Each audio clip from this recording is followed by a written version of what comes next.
देखिए कुछ भोले भक्त मौजूद हैं, आइए इनसे जानेंगे कि ऐसी क्या आस्था थी इनके अंदर, जो ऐसी क्या प्रेरणा मिली इनको जो ये भोले के लिए यहाँ पे आए और ये जल उठाने के लिए हरिद्वार पहुँचे हैं। जय भोले की। भोले बेसिकली जल जब हमारा स्टार्ट हुआ तो सबसे पहले परशुराम जी ने एक कावड़ चढ़ाई वहाँ पर पूरा महादेव पर। ये हमारे लिए एक प्रेरणा स्रोत कारण रहा है। और इसके अलावा एक श्रवण कुमार हुए हैं जिन्होंने अपने माता पिता को अपने कंधों पर बैठाकर और जल यात्रा कराई। और ये बहुत ही अच्छा एक हम कह सकते हैं कि हमारे मन को शांति देने वाला एक त्यौहार है हमारे लिए। हम इसे एक त्यौहार की तरह एंजॉय कर रहे हैं। यानी कि पूरे साल हम मान लीजिए नौकरी कर रहे हैं लेकिन हमारे पास टाइम नहीं होता कि हम भक्ति भाव में खो जाएं या रोज़ पूजा पाठ कर सकें।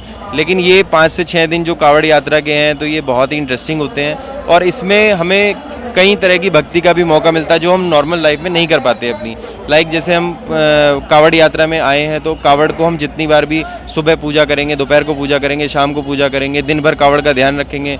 हालांकि नॉर्मल लाइफ में हमारे साथ ये कभी होता नहीं है। हम क्या करते हैं, हम अपनी लाइफ में बिजी रहते हैं कि हम किसी के साथ या तो अपने काम में बिजी हैं या घर में जाकर सो जाना, एक नॉर्मल रूटीन है। लेकिन अब हमारे पास हमारे मोबाइल से बढ़ के भी कोई काम है कि हम भक्ति कर रहे हैं और भोले बाबा पे हमारा विश्वास है। और जब से हम जन्म से ही जब से हमें समझ मिली है, हमें माता पिता ने हमारे सिखाया है कि कैसे हम मतलब भक्ति करते हैं, ईश्वर है या नहीं है। बहुत से लोग तो कहते हैं ईश्वर ही नहीं है, लेकिन हम कहते हैं ईश्वर है अगर उसे माना जाए तो, और उसकी भक्ति अच्छे भाव से की जाए। ये नहीं है कि मतलब मैं यहाँ पे जो है 24 घंटे सन्यासी बन के बैठ जाऊँ तो ही पूजा है। पूजा वो बिल्कुल नहीं है। पूजा का मतलब ये है कि दिन में एक बार करो, साल में एक बार करो, लेकिन जब एक बार करो तो वो एक बार इतना मजबूत हो कि ऊपर तक आवाज़ जाए।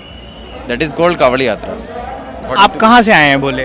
बेसिकली भोले हम मेरठ से हैं और वहीं पे ही रहना है हमारा। कब आए थे आप हरिद्वार? आपको जैसे कि देखा होगा आपने, बहुत ही ज़्यादा भीड़ है यहाँ पे, तो आपको शासन प्रशासन की व्यवस्था कैसी लगी?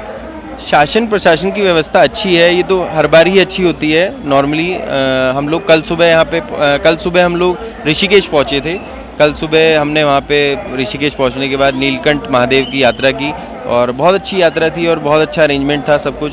और प्रशासन तो हमेशा ही भक्तों के साथ है। ये तो कभी किसी के लिए, ये लोग बेचारे अपनी काम को छोड़ के हमारी सुरक्षा कर रहे हैं, ये तो कोई इनका काम नहीं है। ये तो प्रशासन की सहूलियत के लिए इन्होंने हमें इतना सपोर्ट किया है। ये बहुत बहुत थैंक यू है प्रशासन के लिए सबसे पहले तो, क्योंकि इतना सब अच्छा जो मैनेजमेंट हो रहा है वो प्रशासन की वजह से ही हो रहा है। और बस ये है कि सभी भोले भक्त भी अच्छी तरीके से अगर अपना प्रशासन का साथ दें और अच्छी तरीके से अपनी यात्रा को सुगममय मंगलमय तरीके से निभाएं तो सभी के लिए अच्छा। भोले आते हैं, लड़ाई झगड़ा करते हैं, कुछ अलग तरीके से आते हैं, आप उनको क्या मैसेज देना चाहेंगे अपनी तरफ से? देखिए, मैं तो सिर्फ इतना कहना चाहता हूँ कि सब गलत है, बस वो भोले सही हैं। लेकिन उन भोलों को सिर्फ एक दिमाग में चीज़ सोचनी चाहिए कि जिस जल को लेके वो यहाँ से जा रहे हैं, मन में ये सोच के कि भाई हम कोई अच्छा काम कर रहे हैं, हम कावड़ लेके जा रहे हैं, हम ये वाला हमें भोलेनाथ ये दे दें। सब कुछ कोई ना कोई कुछ मांगता ही है कि हमारे माँ बाप की आयु दे दे, अच्छी लड़की दे दे, अच्छे पैसे दे दे, कोई ना कोई कुछ मांगेगा ही। लेकिन इतना सब मांगने के लिए वो जब यहाँ से इतना पावन जल लेके जा रहे हैं और उस जल की इज्जत भी करते हैं। अगर उस जल को छेड़ दोगे ना रास्ते में तो लड़ पड़ेंगे।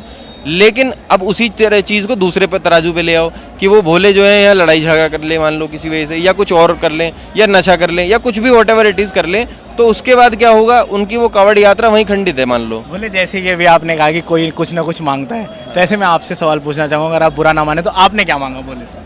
भोले बेसिकली हमने तो सिर्फ भोलेनाथ से सिर्फ एक ही चीज़ मांगी है कि अगली बार हमें यहाँ बुलाने के लिए इससे ज़्यादा मजबूती देना, जिससे कि हम और अच्छे बजट से यहाँ आ सकें और ज़्यादा सहयोग कर सकें। जैसे इस बार अगर हम पैदल चल रहे हैं और मैं अपने और अपने भाई के साथ यहाँ पे आया हूँ, तो अगली बार मुझे भोलेनाथ इतना सक्षम बनाए कि कोई और भोला मुझे यहाँ मिल जाए जिसकी इतनी फाइनेंशियली पोजीशन नहीं है कि वो धर्म के काम को करना चाहता है। बहुत से भोले हैं जो फाइनेंशियली कमज़ोर है लेकिन भक्ति करना चाहते हैं।